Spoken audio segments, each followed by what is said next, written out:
नमस्कार, शुभ सांजच्या पार बघू शकता मित्रांनो. आता ही दिसणारी हिर आहे जे की आमचे करंजेचे सिद्धेश्वर करंजे जे की गावखोरीला खारी आहे. आणि मला वाटतं एक आपलं वानेर राजा सकाळी काही कुत्रे मागं लागले असतील, नाही तर फाटा मोडा असेल.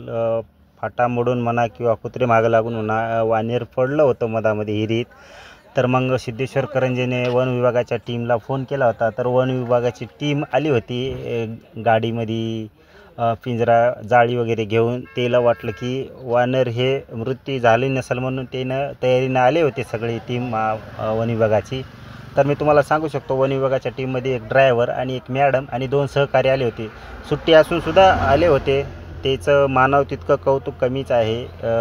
फोन लावल्यावर आले. मग नंतर वानेर मृत्यू पावलं होतं का तर खूप अशी विहीर खोल होती म्हणून पळण्याच्या नादामध्ये कुठंतरी कपारीला धडकला असेल म्हणून वानेर राजाची मृत्यू झाली होती.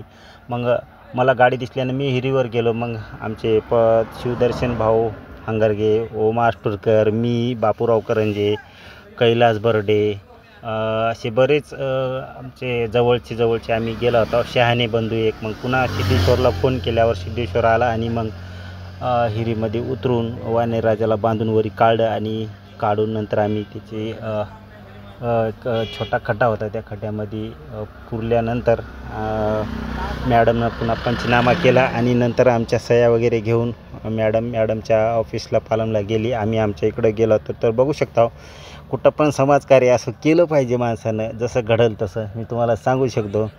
तर मी आज हे व्हिडिओ बनवलेलं याच्यासाठी आहे की मुख्य प्राण्यावर प्रेम करणारे आपण पण पाहिजे. वन विभागाचे अधिकारी खूप असे छान होते का तर सुट्टी असताना पण ते आपलं सहकार्य करण्यासाठी आले होते. तुम्ही बघू शकता, रविवारी सुट्टी असती तरी आले होते.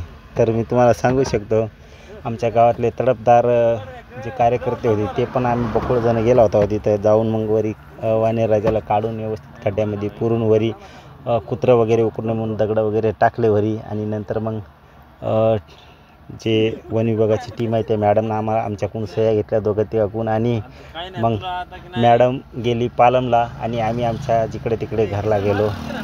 तर तुम्ही बघू शकता, अशा प्रकारे आपल्या इथं काही प्राणी पशु पक्षी कोणता पण विहिरीत वगैरे पडला असेल तर त्या मॅडमला संपर्क करा. तुम्ही बघू शकता. आणि ते मॅडम मग काही वेळानं जर जिथं असेल तर ते सगळं साहित्य घेऊन येत असतात. तुम्ही बघू शकता.